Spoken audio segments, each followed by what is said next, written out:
Hello friends, ओम श्री गणेशाय नमः।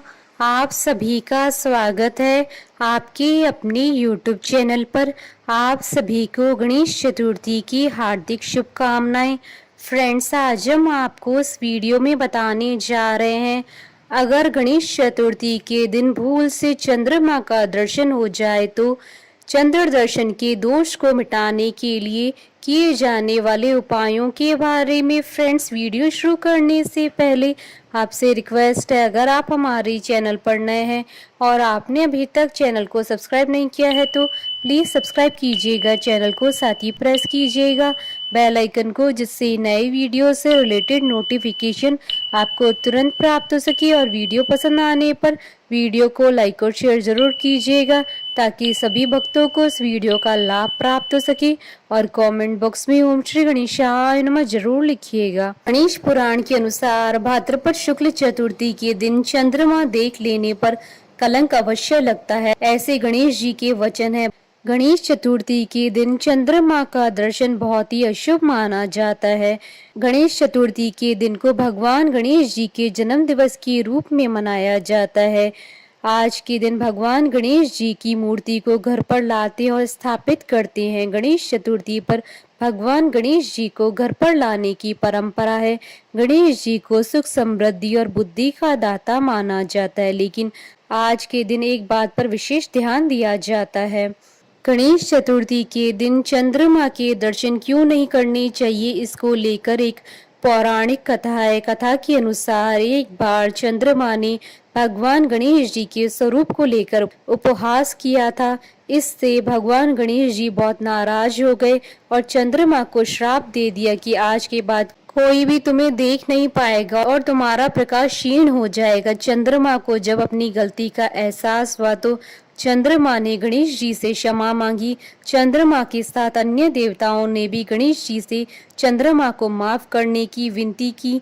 गणेश जी ने चंद्रमा को माफ तो कर दिया, लेकिन श्राप से मुक्त करने में असमर्थता जताई। तब गणेश जी ने कहा कि श्राप के प्रभाव को कम नहीं कर सकता हूँ, लेकिन महीने में एक बार ऐसा होगा जब चंद्रमा की सारी रोशनी चली जाएगी। फिर धीरे धीरे प्रतिदिन आकार बड़ा होता जाएगा और माह में एक बार आप पूर्ण रूप में दिखाई देंगे, जिससे पूर्णिमा कहा जाएगा। गणेश जी के श्राप के कारण ही चंद्रमा का आकार घटता बढ़ता रहता है। गणेश जी ने यह भी कहा कि भाद्रपद मास की शुक्ल पक्ष में पड़ने वाली चतुर्थी तिथि को जो भी चंद्रमा के दर्शन करेगा उसे अशुभ फल मिलेगा, इसलिए चंद्रमा का दर्शन करना गणेश चतुर्थी की तिथि को शुभ नहीं माना जाता है। पौराणिक कथा के अनुसार एक बार श्री कृष्ण जी ने भी गलती से चतुर्थी के दिन चंद्रमा के दर्शन कर लिए, जिसके परिणाम स्वरूप श्री कृष्ण पर भी चोरी का आरोप लग गया। आरोप से मुक्त होने के लिए तब श्री कृष्ण ने गणेश चतुर्थी का व्रत रखा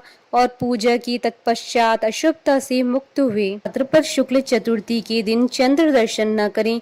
यदि भूल से चंद्र दर्शन हो जाए तो इसके निवारण के लिए उपाय करें, जिससे चंद्र दर्शन से होने वाले मिथ्या कलंक का खतरा नहीं होगा और दोष मुक्त हो जाएंगे। फ्रेंड्स, अब आइए जानते हैं चंद्र दर्शन दोष के निवारण हेतु किए जाने वाले उपायों के बारे में। यदि अनिच्छा से चंद्र दर्शन हो जाए तो व्यक्ति को स्क्रीन पर दिए गए मंत्र से पवित्र किया हुआ जल ग्रहण करना चाहिए। यह मंत्र 21, 54 या 108 बार जप करें। ऐसा करने से वह तत्काल शुद्ध और निष्कलंक बना रहता है। इस मंत्र का अर्थ है, सुंदर सलोनी कुमार इस मणि के लिए सिंह प्रसेन को मारा है और जामवंत ने उस सिंह का संहार किया है, अतः तुम रो मत। अब इस मंतक मणि पर तुम्हारा ही अधिकार है। चौथ के चंद्र दर्शन से कलंक लगता है। इस मंत्र का प्रयोग करने से और इसका श्रवण करने से इसका प्रभाव खत्म हो जाता है। भगवान गणेश जी को प्रसन्न करने के लिए ओम गण गणपते नमः मंत्र का जप करने और गुड़ मिश्रित जल से गणेश जी को स्नान कराने एवं दूर्वा सिंदूर की आहुति देने से विघ्न निवारण होता है और शक्ति भी बढ़ती है। या फिर इस दिन एक पत्थर अपने पड़ोसी की छत पर फेंक दीजिए, किंतु ध्यान रहे पत्थर छोटा होना चाहिए और इससे किसी को हानि ना पहुंचे। या शाम के समय अपने अति प्रिय निकट संबंधी से कटु वचन बोले, तत्पश्चात अगले दिन प्रातः उसे क्षमा मांग ले, या आईने में अपनी सूरत देखकर उसे बहते हुए पानी में बहा दें, या फिर इस दिन मौली में 21 दूर्वा बांधकर मुकुट बनाएं तथा इस मुकुट को गणपति के मंदिर में गणेश जी के सिर पर सजाएं, या फिर रात के समय मुख नीचे करके और आंखें बंद करके आकाश में स्थित चंद्रमा को आईना दिखाएं तथा आईने को चौराहे पर ले जाकर फेंक दीजिए, या फिर इस दिन गणेश जी की प्राण प्रतिष्ठित मूर्ति पर 21 लड्डुओं का भोग लगाएं। इनमें से 5 लड्डू गणेश जी की प्रतिमा के पास रखकर शेष ब्राह्मणों में बांट दे। शाम के समय सूर्यास्त से पहले किसी पात्र में दही में शक्कर फेंट ले, इस घोल को किसी धोने में रख ले तथा इस घोल में अपनी सूरत देखकर अपनी समस्या मन ही मन कहें। तत्पश्चात इस घोल को किसी श्वान अर्थात कुत्ते को खिला दें, या फिर इस दिन श्रीमद् भागवत में वर्णित सैमंतक मणि की कथा का श्रवण करें। फ्रेंड्स, अब आइए प्रारंभ करें सैमंतक मणि की कथा। एक बार नंद किशोर ने सनत कुमारों से कहा कि चौथ की चंद्रमा के दर्शन से श्री कृष्ण पर जो लांछन लगा था वह सिद्धि विनायक व्रत करने से ही दूर हुआ था। ऐसा सुनकर सनत कुमारों को आश्चर्य हुआ। उन्होंने पूर्ण ब्रह्म श्री कृष्ण को कलंक लगने की कथा पूछी तो नंद किशोर ने बताया, एक बार जरासंध के भय से श्री कृष्ण समुद्र के मध्य नगरी बसाकर रहने लगे।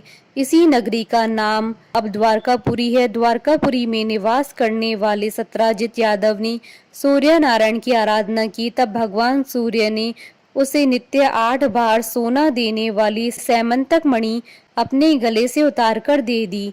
मणि पाकर सत्राजित यादव जब समाज में गया तो श्री कृष्ण ने उस मणि को प्राप्त करने की इच्छा व्यक्त की। सत्राजित ने वह मणि श्री कृष्ण को न देखकर अपने भाई प्रसेनजित को दे दी। एक दिन प्रसेनजित घोड़े पर चढ़कर शिकार के लिए गया। वहां एक शेर ने उसे मार डाला और मणि ले ली। रीछों का राजा जामवंत उस सिंह को मारकर मणि लेकर गुफा चला गया। जब प्रसेनजित कई दिनों तक शिकार से न लौटा तो सत्राजित को बड़ा दुख हुआ। उसने सोचा श्री कृष्ण ने ही मणि प्राप्त करने के लिए उसका वध कर दिया होगा। अतः बिना किसी प्रकार की जानकारी जुटाए उसने प्रचार कर दिया कि श्री कृष्ण ने प्रसेनजित को मारकर सैमंतक मणि छीन ली है। इस लोक निंदा के निवारण के लिए श्री कृष्ण बहुत से लोगों के साथ प्रसेनजित को ढूंढने वन में गए। वहां प्रसेनजित को शेर द्वारा मार डालना और शेर को रीछ द्वारा मारने के चिन्ह उन्हें मिल गए। रीछ के पैरों की खोज करते करते वे जामवंत की गुफा में पहुंचे और गुफा के भीतर चले गए। वहां उन्होंने देखा कि जामवंत की पुत्री उस मणि से खेल रही थी। श्री कृष्ण को देखते ही जामवंत युद्ध के लिए तैयार हो गया। युद्ध छिड़ गया। गुफा के बाहर श्री कृष्ण के साथियों ने उनकी 7 दिन तक प्रतीक्षा की। फिर वे लोग उन्हें मरा हुआ जानकर पश्चाताप करते हुए द्वारकापुरी लौट गए। इधर 21 दिन तक लगातार युद्ध करने पर भी जामवंत श्री कृष्ण को पराजित न कर सका। तब उसने सोचा, कहीं यह अवतार तो नहीं है जिसके लिए मुझे रामचंद्र जी का वरदान मिला था। यह पुष्टि होने पर उसने अपनी कन्या का विवाह श्री कृष्ण के साथ कर दिया और मणि दहेज में दे दी। श्री कृष्ण जब मणि वापस लेकर आए तो सत्राजित अपने किए हुए पर बहुत लज्जित हुआ। इस लज्जा से मुक्त होने के लिए उसने भी अपनी पुत्री का विवाह श्री कृष्ण के साथ करा दिया। कुछ समय के बाद श्री कृष्ण किसी काम से इंद्रप्रस्थ चले गए। तब अक्रूर तथा ऋतुवर्मा की राय से शतधन्वा यादव ने सत्राजित को मारकर मणि अपने कब्जे में ले ली। सत्राजित की मौत का समाचार जब श्री कृष्ण को मिला तो वे तत्काल द्वारिका पहुंचे। वह शतधन्वा को मारकर मणि छीनने को तैयार हो गए। इस कार्य में सहायता के लिए बलराम भी तैयार थे। यह जानकर शतधन्वा ने मणि अक्रूर को दे दी और स्वयं भाग निकला। श्री कृष्ण ने उसका पीछा करके उसे मार तो डाला पर मणि उन्हें नहीं मिल पाई। बलराम जी भी वहां पहुंचे। श्री कृष्ण ने उन्हें बताया कि मणि इसके पास नहीं है। बलराम जी को विश्वास न हुआ। वे अप्रसन्न होकर विदर्भ चले गए। श्री कृष्ण के द्वारिका लौटने पर लोगों ने उनका भारी अपमान किया। तत्काल यह समाचार फैल गया कि सैमंतक मणि के लोभ में श्री कृष्ण ने अपने भाई को त्याग दिया।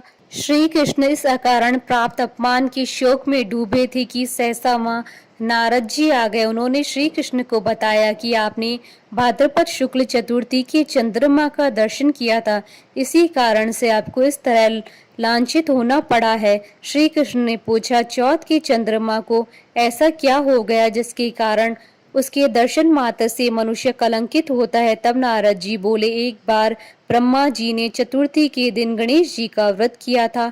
गणेश जी ने प्रकट होकर वर मांगने को कहा था, तो उन्होंने मांगा कि मुझे सृष्टि की रचना करने का मोह न हो। गणेश जी ज्यों ही तथास्तु कहकर चलने लगे। उनके विचित्र व्यक्तित्व को देखकर चंद्रमा ने उपहास किया। इस पर गणेश जी ने रुष्ट होकर चंद्रमा को श्राप दिया कि आज से कोई तुम्हारा मुख नहीं देखना चाहेगा। श्राप को देकर गणेश जी अपनी लोक चले गए और चंद्रमा मानसरोवर की कुमुदनियों में जा छिपा। चंद्रमा के बिना प्राणियों को बड़ा कष्ट हुआ। उनके कष्ट को देखकर ब्रह्मा जी की आज्ञा से सारे देवताओं के व्रत से प्रसन्न होकर गणेश जी ने वरदान दिया कि अब चंद्रमा श्राप से मुक्त तो हो जाएगा, पर भाद्रपद शुक्ल चतुर्थी को जो भी चंद्रमा के दर्शन करेगा उसे चोरी आदि का झूठा लांछन जरूर लगेगा, किंतु जो मनुष्य प्रत्येक द्वितीया को दर्शन करता रहेगा वह इस लांछन से बच जाएगा। इस चतुर्थी को सिद्धि विनायक व्रत करने से सारे दोष छूट जाएंगे। यह सुनकर देवता अपने अपने स्थान को चले गए। इस प्रकार भाद्रपद शुक्ल चतुर्थी को चंद्रमा के दर्शन करने से आपको यह कलंक लगा है। तब श्री कृष्ण ने कलंक से मुक्त होने के लिए यही व्रत किया। कुरुक्षेत्र के युद्ध में युधिष्ठिर ने भगवान श्री कृष्ण से पूछा, भगवान, मनुष्य की मनोकामना सिद्धि का कौन सा उपाय है? किस प्रकार मनुष्य धन, पुत्र, सौभाग्य तथा विजय प्राप्त कर सकता है? यह सुनकर श्री कृष्ण ने उत्तर दिया, यदि तुम पार्वती पुत्र श्री गणेश जी का विधि पूर्वक पूजन करो तो निश्चय ही तुम्हें सब कुछ प्राप्त हो जाएगा। तब श्री कृष्ण की आज्ञा से ही युधिष्ठिर जी ने गणेश चतुर्थी का व्रत करके महाभारत का युद्ध जीता। इस कथा के श्रवण मात्र से ही गणेश चतुर्थी पर किए गए चंद्र दर्शन के बाद लगने वाले दोष का निवारण हो जाता है। बोलिए भगवान गणेश जी की जय। हमारे साथ इस वीडियो में अंत तक बने रहने के लिए आपका धन्यवाद। ओम श्री गणेशाय नमः।